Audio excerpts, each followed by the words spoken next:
Apa itu ekosistem? Ekosistem merupakan suatu sistem yang terbentuk karena adanya hubungan timbal balik antara makhluk hidup dengan lingkungan hidup, dan di antara keduanya tidak dapat terpisahkan. Ekosistem terdiri dari komponen biotik dan komponen abiotik. Komponen biotik terdiri dari produsen atau tumbuhan dan konsumen atau hewan, serta dekomposer atau pengurai. Sedangkan komponen abiotik terdiri atas bahan anorganik, dan iklim. Dari cara terbentuknya ada dua jenis ekosistem, yaitu ekosistem alami dan ekosistem buatan. Ekosistem alami merupakan ekosistem yang sudah terbentuk dari proses secara alami. Sedangkan ekosistem buatan merupakan ekosistem yang sengaja dibuat oleh manusia dengan tujuan untuk menjaga keseimbangan hidupnya di dalamnya. Contoh ekosistem alami adalah hutan, padang rumput, gurun, gunung, sedangkan contoh ekosistem buatan adalah sawah, taman, dan kebun. Kali ini kita akan melakukan praktikum tentang ekosistem darat alami dan ekosistem darat buatan. Adapun alat dan bahan yang harus kita siapkan adalah lembar pengamatan, alat tulis, aplikasi barometer, serta lingkungan sekitar. Yang pertama, kita akan menuju ekosistem darat alami, yaitu hutan. Komponen abiotik beserta kondisinya yang ada di hutan antara lain, kondisi cahayanya cukup, suhunya mencapai 32 derajat Celcius, jenis tanahnya gambut dan subur, anginnya semilir, serta keadaan airnya sangat cukup. Kemudian kita akan mengamati komponen biotiknya yang terdiri dari tanaman dan hewan. Yang pertama ada pohon waru, yang kedua ada tumbuhan paku-pakuan, yang ketiga ada pohon pepaya, yang keempat ada pohon mengkudu, dan yang kelima ada tanaman binahong.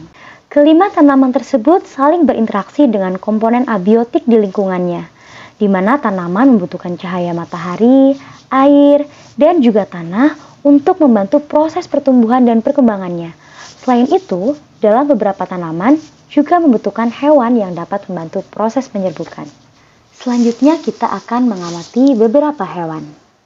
Yang pertama ada lebah, yang kedua ada laba-laba, yang ketiga ada kutu putih, yang keempat ada semut, dan yang terakhir ada kupu-kupu merbabu. Hewan-hewan tersebut juga berinteraksi dengan komponen biotik dan abiotik di lingkungannya. Mereka membutuhkan air, oksigen, dan makanan untuk terus bertahan hidup dan berkembang biak. Dalam hal ini, tumbuhan sebagai produsen dan hewan sebagai konsumen. Selain itu, terdapat juga dekomposer atau pengurai.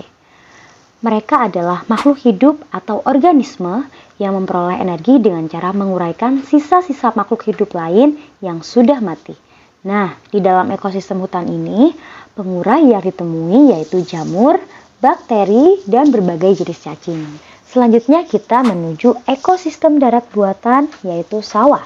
Komponen abiotik yang akan kita amati meliputi cahaya. Terlihat cahayanya sangat terik, suhunya mencapai 32 derajat Celcius, tanahnya sedikit kering, anginnya cukup semilir, dan kondisi airnya cukup banyak.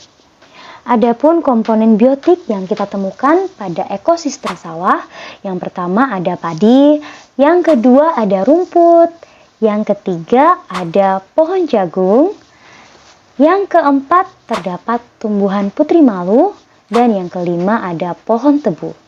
Semua tanaman tersebut saling berinteraksi dengan komponen abiotik, di mana mereka membutuhkan cahaya matahari, air, dan tanah untuk membantu proses pertumbuhan dan perkembangannya. Selain tumbuhan, komponen biotik lainnya adalah jenis-jenis hewan. Yang pertama ada siput, selanjutnya ada semut, yang ketiga ada kadal, yang keempat terdapat belalang, dan yang kelima terdapat capung.